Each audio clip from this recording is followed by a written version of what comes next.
A Gathering of Days, A New England Girl's Journal, 1830 to 1832, a novel by Joan W. Bloss. Chapter 9. Monday, March 21st, 1831. Although in memory sap runs fast, the actual accumulation is drop by drop and slow. Hardly any attended school. All help is needed that can be had to feed the fires and stir the kettles, and join the speculation. Will it soon turn syrup? Tonight our father will stay at the camp to keep the fires going. Tuesday, March 22nd, 1831. Father says 'twas grand. Many friends and neighbors came out, and Sophie's father, Mr. Perkins, was there, and had brought his fiddle. For nourishment there was the syrup itself. One tastes it carefully with sipping spoon, or ladles some off, preserving the boil, to pour on the clean white snow. The sudden chilling brings a thick waxy sugar, which is everyone's treat. Father says Cassie's brother, David, gave his dog a great thick lump, which sealed the poor dog's jaws, so he could neither chew nor bark, both of which he now longed to do, till it had dissolved away. A rather bad accident had befallen Joshua Nelson's mother. He tells that her cow raised its head up quick, thereby sticking a horn through her cheek and knocking her out completely. No one else was there at the time, so she took care of herself. Joshua says she's mending nicely. Mrs. Shipman, on hearing what happened, sent round some new baked loaves of bread, and the last Thanksgiving pie. Thursday, March 24th, 1831. Warm, cold, and once again warm. There is consternation here lest the warmer weather bring an early end to the sap. Concerning the seasons, Father observes 'tis very nearly the same as with the seasons of men's lives. The baby not only crawls and creeps, but walks a step or two and falls. And then 'tis many weeks or months before the true achievement. The aging granddad sinks so low the family thinks him gone. Then is the oldster up and about, spry and bright as you please. This time is his time well run. So when the next decline occurs, it carries him to the grave. And you, my girl, says Father to me, pressing his hands against his knees and rising from his chair, you've been a woman while yet a child.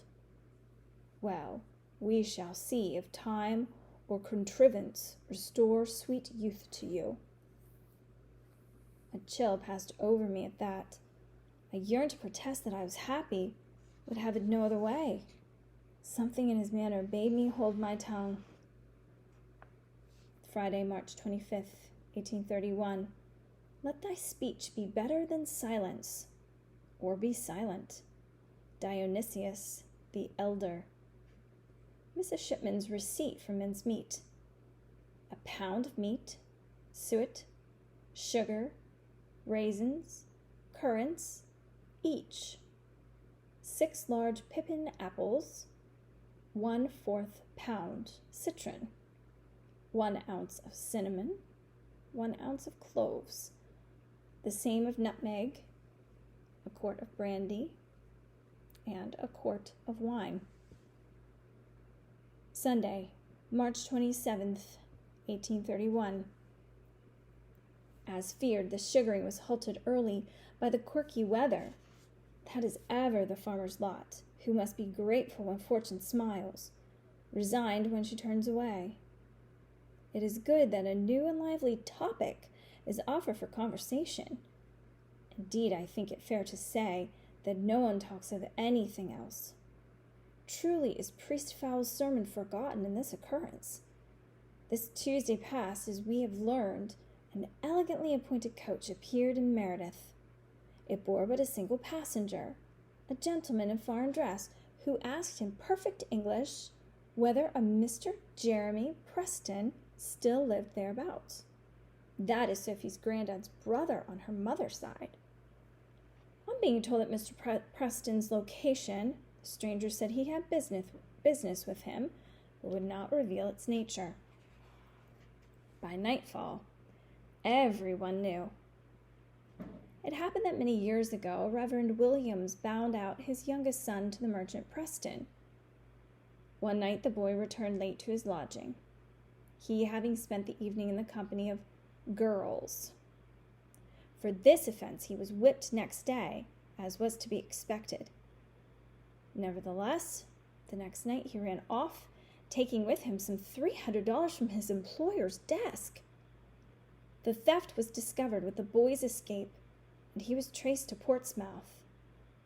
There his pursuers were utterly foiled. He had signed on with a Russian ship, and she had sailed that morning. 2 dockside lads who'd helped put her out remembered the farm boy well. As has now been learned hereabouts, pirates attacked when the ship was mid-ocean, and the youth became a hero. But for his wit and courage too, the frigate would have been overrun and all its men taken captive. Upon arrival in St. Petersburg, the boy was made very much of indeed, and soon presented his grace and charming exceeding to the Tsar himself. In time he was made a nobleman, and not too long thereafter an admiral in the navy. Through all these years he kept his secret, it pricking him from time to time as a thorn or sliver will, if it be not removed. So when, in connection with his business affairs, a Boston visit must be arranged, the one-time runaway lad resolved he would seek out the place of his indenture, his unhappy origins, and his youthful offense. Thus did he travel to Meredith in the hired coach. When, resplendent, he stood before the humble man whose service he'd escaped, the stranger announced most ringingly, "I, sir, am Count Zinteroff of St. Petersburg." "Beg pardon, and I know you not," the bewildered merchant replied. "Then do you remember a boy named Williams, to whom you gave a thrashing and who then disappeared? He took $300 too. No doubt you remember that." At this the old man remembered him well, but could make no sense of it at all. And now the Count took out his purse and asked the extent of the debt. "The extent of the debt, sir? Why, as you've said, 'tis but the $300 that you took from me." But remarking that had it lain in a bank, the money would have increased in time, he paid it all in golden coin. How it glinted in the sun according to those who were there. And then he addressed the curious crowd. "Now, my countrymen, for so you are still, I go back to Russia as an honest man." Having thus fulfilled his obligation, he had no desire to tarry. He quickly stepped into the waiting coach, and soon was out of sight. I scarce can believe this marvelous tale. Today the words are on every tongue. The Count of Meredith. Monday, March 28th, 1831. Joshua saw it, and he told Asa, and Asa told Cassie and me. Teacher Holt and Aunt Lucy kissed, sitting together round the fire at the sugaring off. Wednesday, March 30th, 1831. I was the winner at spelling today, bringing down Joshua Nelson with a company. I think his mind was not on it, though. His error was such a foolish one to neglect to double the C. He took his defeat in excellent humor, and even told me, "Fairly won," when we met after school. April Fool's Day, 1831. Maddie and I played a great prank on our father this morning. Yesterday, on conceiving the trick, I pared down a firm white turnip to resemble the end of a candle. After we had all retired last night, making sure he preceded us in sleep, he tiptoed down and, with our candle, replace the one he uses daily to start the morning fire. As soon as we heard a noise below, we'd scarcely slept a wink all night for fear that we should miss it. Maddie and I wrapped up in quilts and crept to the foot of the stair. He applied the flint for the longest time, but the candle would not burn. It happened that the early dark helped preserve our secret.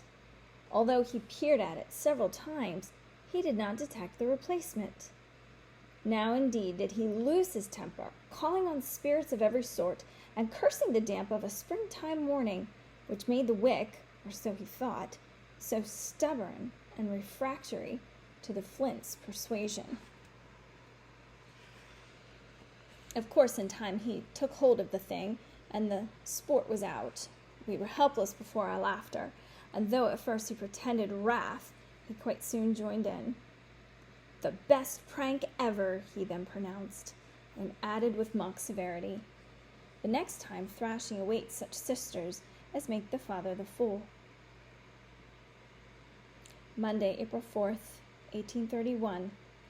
This morning I had Mat put on a dress she's not worn for a season. Her poor little hands and wrists stuck out. Her father said he guessed he got 2 young ladies now. Now nothing will do, but we will have new clothes, and I suppose we must. Father will fetch the yard goods home when he goes back to Boston. Already in the Concord paper, the local merchants advertise dress goods of summer weight. I faithfully mend whatever I can, nor am I ashamed to wear a garment when the patch is neatly done, the collar nicely turned. Yet now that he's put the thought in my head, I think of nothing else. I've been so long without a new frock. I suppose Cassie's mother will save the cloth. Remember, Charles, that blue shows soil. It would not homespun do? But, oh, I would love a darling blue dress, all cut to the latest fashion.